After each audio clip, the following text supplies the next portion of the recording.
तो last lecture में हमने प्रोकैरियोटिक सेल के बारे में पूरा जान लिया था और अभी हम स्टार्ट करने वाले हैं यूकैरियोटिक सेल के बारे में एक एक डिटेल के साथ।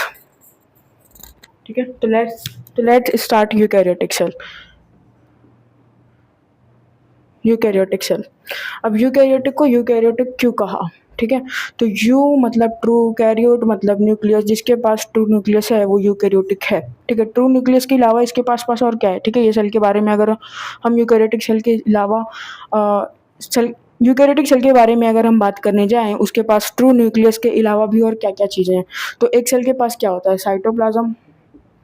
Cytoplasm, plasma membrane, cell membrane भी बोल सकते हैं, सेल वॉल, और इसके पास ट्रू न्यूक्लियस तो है ही है। Can you guess apart from this और कौन सी चीज़ होगी? Double membrane bound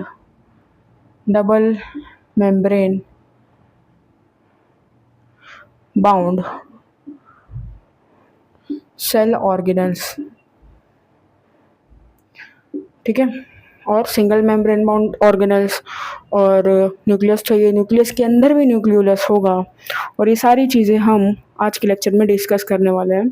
so let's discuss eukaryotic cell. तो सबसे पहले हम प्लाज्मा मेम्ब्रेन को उठाएंगे।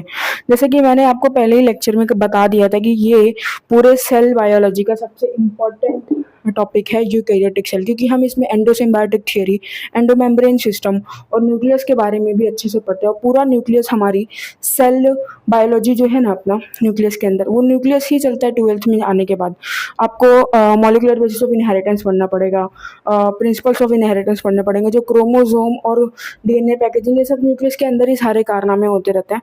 तो हम इसे अच्छे से अगर कर लेते हैं तो हमारा बायोटेक्नोलॉजी, जैसे कि मैंने पहले ही बताया था, बायोटेक्नोलॉजी के अंदर सारी जो अपनी माइक्रोबायोलॉजी, सारी चीज़ों में ये बहुत ही इम्पोर्टेंट टॉपिक गिना जाता है। तो अपना बेस पहले से ही क्लियर कर लो तो बेटर होगा।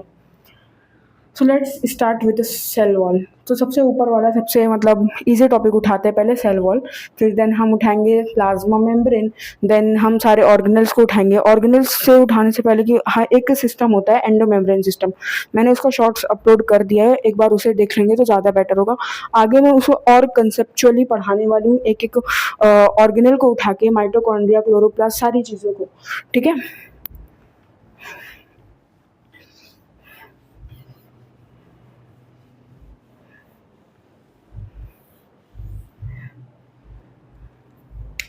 So let's start. Cell wall, cell की दीवारें, सेल वॉल, तो जाहिर सी बात है दीवार तो मजबूत रहनी चाहिए, ताकि वो, ये आउटर मोस्ट होगा। ठीक है, ये आउटर मोस्ट होगा ताकि वो प्रोटेक्शन प्रोवाइड कर सके। ये आउटर मोस्ट होगा, प्रोटेक्टिव होगा, शेप देगा, क्योंकि ये रिजिड है तो रिजिडिटी भी प्रोवाइड करेगा। और एनसीईआरटी की फेमस लाइन है कि provide barrier to undesirable macromolecule, provide barrier to undesirable macromolecule. ठीक है, और ये सेल टू सेल इंटरेक्शन में भी हेल्प करेगा, सेल टू सेल इंटरेक्शन में भी हेल्प करेगा। ठीक है, helps in cell to cell interaction. तो चलिए देख लेते हैं कि अगर मैं बात करती हूँ कि सेल वॉल किस में प्रेजेंट होगी, एनिमल सेल को छोड़ के और कुछ प्रोटिस्टेंट को छोड़ के सारों में प्रेजेंट होगी सेल वॉल। ठीक है, एनिमल सेल में सेल वॉल नहीं होती है।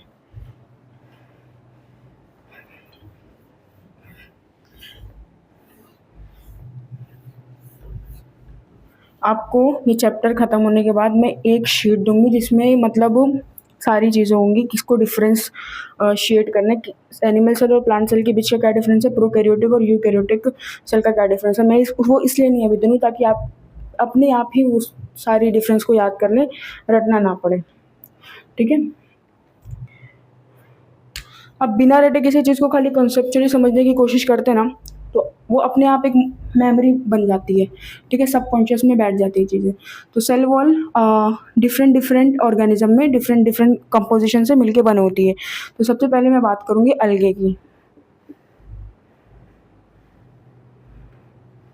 अलगे की, अब अलगे तो प्लांट का एक डिवीजन है, ठीक है, प्लांट का एक डिवीजन है अलगे। और वो अलगे की जो सेल वॉल होती है वो मिली होती है किससे? Cellulose, galactans, mannans and minerals like calcium carbonate, CaCO3, calcium carbonate, ठीक है। सेकंड हम प्लांट को ही उठा लेते हैं। सेलुलोज,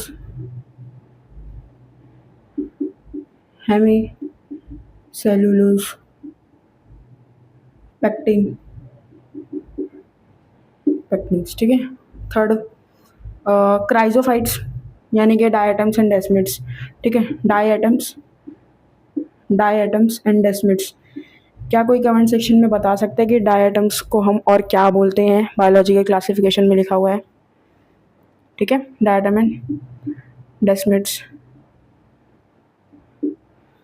अगर आप सोच रहे थे गोल्डन अलगे तो आप सही सोच रहे थे, डायटम्स को हम गोल्डन अलगे बोलते हैं।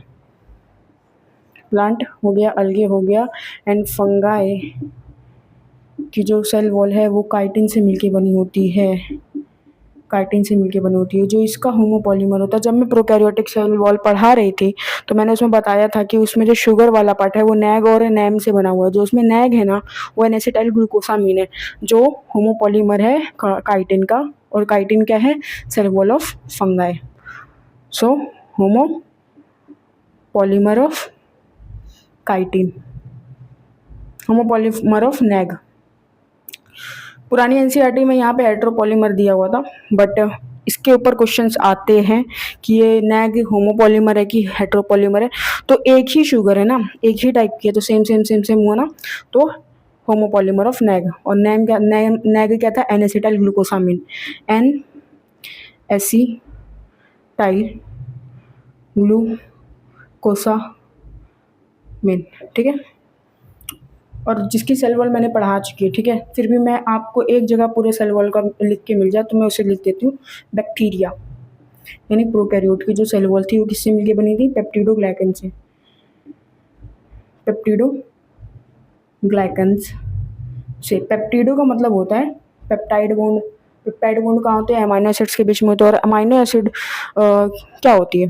अमाइनो एसिड्स जो होते हैं वो प्रोटीन्स क्या होते हैं? Like proteins is a heteropolymer of amino acids, ठीक है। तो ये आप प्रोटीन है, और एक जो है शुगर है। शुगर में भी कौन सा था? नैग और नैम, एनेसिटाइल ग्लूकोसामिन और एनेसिटाइल म्यूरामिक एसिड। और इसकी जो सेल वॉल है बैक्टीरिया को, हम उसे म्यूरिन्स भी कहते हैं। बैक्टीरिया की सेल वॉल को हम म्यूरिन्स भी कहते हैं। तो आइए एक बार ओवरव्यू लेते हैं पूरी सेल वॉल का, ठीक है। सेल वॉल में भी कितने टाइप की सेल वॉल होती है? सेल वॉल में ना बेसिकली दो टाइप की सेल वॉल होती है, एक प्राइमरी और एक सेकेंडरी, ठीक है। अब प्राइमरी का मतलब जो पहले आया होगा, ठीक है, तो जो मैच्योर नहीं हुआ है मतलब वो प्राइमरी है, तो पहले आया है तो प्राइमरी सेल वॉल। और जो बाद में आए हैं जो मैच्योर प्लांट्स में पाए जाएंगे, यानी मैच्योर प्लांट्स जिसमें होंगे, वो सेकेंडरी है, ठीक है। तो अब उनका अरेंजमेंट उसका आता है कि प्राइमरी सेल वॉल सेल के बाहर होगी, अंदर होगी, या सेकेंडरी सेल वॉल सेल के बाहर होगी या अंदर होगी, तो उसे देख लेते हैं, ठीक है। तो अगर मैं दो सेल्स बनाऊँ, ठीक है, बेसिकली मैं प्लांट सेल्स बना रही हूँ, ठीक है, ये मैं दो प्लांट सेल्स बना रही हूँ, ये उसकी सेल वॉल है। कैन यू गेस ये मैं क्या बना रही हूँ? अगर आप सोच रहे हैं प्लाज्मा मेम्ब्रेन तो सही सोच रहे हैं, ठीक है। यहाँ पर भी मैं एक सेल बना देती हूँ। मैंने कहा था कि सेल वॉल जो है सेल टू सेल इंटरेक्शन में भी हेल्प करती है। तो सेल टू सेल इंटरेक्शन मतलब दो सेल का आपस में जुड़ा होना। अगर मैं दो चीज़ों को आपस में जोड़ने के लिए किसी चीज़ का इस्तेमाल करती हूँ तो मैं ग्लू का इस्तेमाल करती हूँ। तो मुझे दो सेल्स को अगर जोड़ना है तो मैं एक ग्लू का इस्तेमाल करूँगी जिसका नाम होता है मिडल लेमेला, ठीक है। अब यही सेल है, मैं खाली इसका आधा पार्ट बना रही हूँ, इतने तो मैच्योर हो ही गए होंगे आप। ठीक है, तो यहाँ पर ये मिडल लेवल है।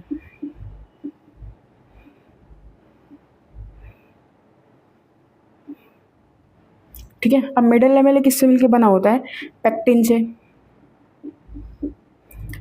कैल्शियम कार्बोनेट और magnesium carbonate, calcium carbonate, magnesium carbonate और पेक्टिन। ठीक है, अगर जो एक एप्पल है, ठीक है, एप्पल की जो सेल्स होंगे उसके ऊपर रेड रेड, ठीक है, उसके ऊपर जो सेल होंगे और वो सेल आपस में जुड़े होंगे पेक्टिन से। अगर मैं बोल रही हूँ कि एप्पल जो है कुछ दिन के बाद नरम हो जा रहा है, ठीक है, सेब है मेरा वो नरम हो जा रहा है, तो नरम क्यों हो रहा है? कि उसमें पेक्टिन का सोल्यूबलाइजेशन हो रहा है, पेक्टिन सोल्यूबल हो रही है। तो सेल वॉल जो कि मैंने बताया था, जो सख्त थी, रिजिडिटी प्रोवाइड करती थी, अब ये सीमेंटिंग ऑफ सेल कर रहा है, ये सीमेंट है। ठीक है, अगर मैं दो ईंटों को जोड़ रही हूँ तो सीमेंट की वजह से जोड़ रही हूँ। ठीक है, तो ये दो ईंटें हैं और ये बीच में का जो सीमेंट है, अब मैं सीमेंट किसी वजह से खराब थी, वो नकली सीमेंट थी, अब वो क्ले बन चुकी है एकदम नरम सी, तो वो और अपने आप जो एप्पल था वो सोल्यूबलाइज, उसके अंदर का पेक्टिन सोल्यूबलाइज होने लगेगा, तो अपने आप वो जो सेब था वो नरम हो जाएगा। ठीक है, उसमें नरमी आ जाएगी।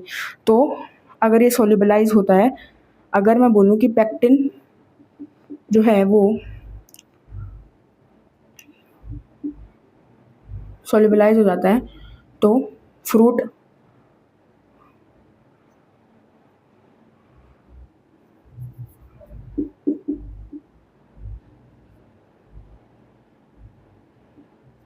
फ्रूट्स यार, एप्पल लिख लो। ठीक है, तो फ्रूट्स की जो सेल वॉल है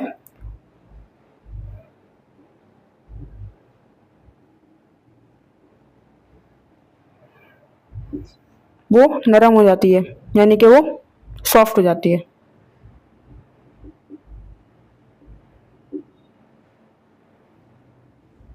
ठीक है, अब मैंने बताया था कि यहाँ पे प्राइमरी सेल वॉल होती है और सेकेंडरी सेल वॉल होती है। तो अगर वो बाहर की तरफ से देख रही हूँ तो सबसे बाहर वाली सेकेंडरी होगी, उसके अंदर वाली, सॉरी, ये प्लाज्मा मेम्ब्रेन है। सबसे अंदर क्या होता है? प्लाज्मा मेम्ब्रेन, जिसको हम सेल मेम्ब्रेन भी कहते हैं। अब ये वाली जो सेल वॉल होगी ना, ये प्लाज्मा मेम्ब्रेन के बाहर वाली जो सेल वॉल होगी, जो प्लाज्मा मेम्ब्रेन से मतलब क्लोज होगी, उसे हम कहेंगे secondary cell wall. Secondary cell wall, ठीक है, हमेशा याद रखना, जो प्लाज्मा मेम्ब्रेन के क्लोज होती है उसको हम सेकेंडरी सेल वॉल बोलते हैं, और जो प्राइमरी सेल वॉल होती है वो सबसे बाहर होती है। ठीक है, प्राइमरी सेल वॉल होती है वो सबसे बाहर होती है। प्राइमरी का मतलब पहले आया होगा, यानी कि जो इमैच्योर होगा, यानी कि मेरिस्टेमेटिक सेल। अब वो मेरिस्टेमेटिक सेल जो है, meristematic cell always dividing cell होते हैं, ये डिवाइडिंग सेल होते हैं, ये डिवाइड करते हैं, एक सेल से दो सेल बनता है, तो इन्हीं की वजह से बनता है। तो ये मतलब इनकी जो सेल वॉल होगी ना, थोड़ी इमेच्योर होनी चाहिए, ताकि वो टूट के आपस में दो सेल बना सके। ठीक है, तो क्या होती है? प्राइमरी ग्रोथ, ये ग्रोथ भी करवाएगी। मैंने कहा कि ये प्राइमरी है, यानी कि उतनी मैच्योर नहीं है। ठीक है, तो ये ग्रोथ में भी हेल्प करेगी, ये ग्रोथ शो करेगी, डिवाइडिंग सेल में पाई जाएगी, यानी कि मेरिस्टेमेटिक सेल में पाई जाएगी। तो सेकेंडरी सेल वॉल जो है वो अब मैच्योर हो चुकी है, यानी कि अब वो डिवाइड नहीं कर रही है, ये डिवीजन में हेल्प नहीं करेगी, डिवीजन में जो हेल्प है वो नहीं करेगी, डिवीजन शो नहीं करेगी, और इसका ग्रोथ भी नहीं करेगी, ये ग्रोथ में भी हेल्प नहीं करेगी। ठीक है, मैंने कहा था कि सेल टू सेल इंटरेक्शन में, अगर ये प्लांट सेल है ना, ये एक टिपिकल प्लांट सेल था। ठीक है, ये प्लांट सेल था और ये सेल था और ये दूसरा सेल था, और दोनों के बीच का ग्लू था। ठीक है, जिससे दोनों जन जुड़े थे। ठीक है, लेकिन अगर मैं बोलूं क्या इस मिडल लेमिला के थ्रू, अगर सिर्फ मिडल लेमिला है, क्या इसके अंदर का जो सेल का जो मटेरियल है, सेल का जो प्रोडक्ट है, वो इसके अंदर जा सकता है? नहीं, बिल्कुल नहीं। अगर ये कोई प्रोटीन बना रहा है तो इसके अंदर जा सकता है? नहीं। तो इसको हम डेड कनेक्शन बोलेंगे। ठीक है, मिडल लेमिला को हम डेड कनेक्शन बोलेंगे। क्या बोलेंगे? Dead connection, dead connection. ठीक है, अगर डेड कनेक्शन हो तो क्या लिविंग कनेक्शन भी होता है? हाँ, होता है, लिविंग कनेक्शन भी होता है, जिससे एक इस सेल का मटेरियल इस सेल में भी जाता है। ठीक है, मैंने कहा कि ये प्लांट सेल है तो यूकैरियोटिक तो होगा ना भाई, यूकैरियोटिक होगा। मैंने प्लांट सेल वॉल भी बना दी, तो एनिमल सेल तो हो नहीं सकता है, ठीक है। तो मिडल लेवल है, ये एक प्लांट सेल, ठीक है। तो अब मेरे को लिविंग कनेक्शन बनाना है ताकि इससे ये इधर जा सके, ठीक है। तो मुझे इसे तोड़ना पड़ेगा भाई, कनेक्शन तो बनाने पड़ेंगे ना, ठीक है। तो यहाँ पर एक ट्यूब निकलेगी। मैंने कहा कि अगर इसका सामान इधर जाना है, तो अगर मैं बोलती हूँ कि ये फैक्ट्री थी, तो इसमें मैन्युफैक्चरिंग मशीनरी कौन होगी, जो मैन्युफैक्चर कर रही है सारे प्रोडक्ट्स। यानी अपने सेल का प्रोडक्ट होता क्या है, प्रोटीन, ठीक है। तो प्रोटीन कौन बनाएगा, तो मैं बताती हूँ। ये अगर न्यूक्लियस है, न्यूक्लियस एक यूकैरियोटिक सेल का डबल मेम्ब्रेन बाउंड होता है, और जिसमें न्यूक्लियर पोर्स होते हैं ताकि सामान इधर से उधर जा सके। और ये न्यूक्लियस से ही अटैच, यूकैरियोटिक सेल में ये न्यूक्लियस से ही, ये न्यूक्लियर मेम्ब्रेन का कंटिन्यूएशन से ही एक ऑर्गेनल होता है, जिसे हम कहते हैं एंडोप्लाज्मिक रेटिकुलम। अब ये एंडोप्लाज्मिक रेटिकुलम के ऊपर ना ये राइबोसोम लगे होते हैं। अब ribosome is a protein factory, ये प्रोटीन बनाता है, ये प्रोटीन बनाता है, ये प्रोटीन बना के इसे इसमें देता है, ठीक है। अब ये वाला जो है ना, यहाँ से ये एंडोप्लाज्मिक रेटिकुलम, अगर इसे इसमें जाना है तो ये यहाँ से निकलेगा, इसे लंबा हो जाएगा। और ये अपना जो चीज़ है ना,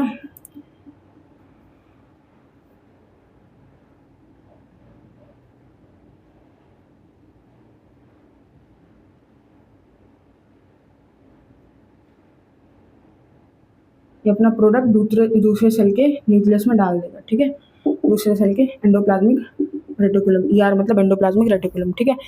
एक सेल से, एक सेल का सामान दूसरे सेल में जाना, ये लिविंग कनेक्शन है, ठीक है।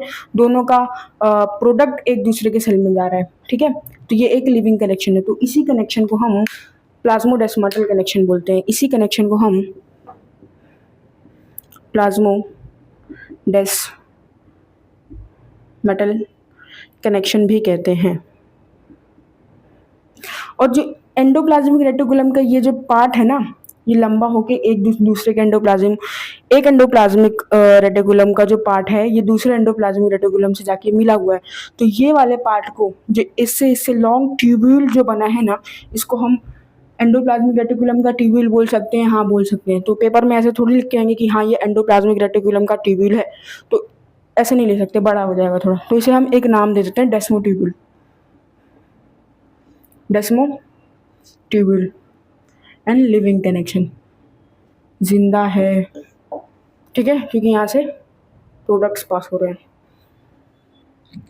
तो आई होप आपको सेल वॉल का पूरा स्ट्रक्चर समझ में आया होगा। अगर कोई भी कन्फ्यूजन है, you can ask in comment section. Thank you.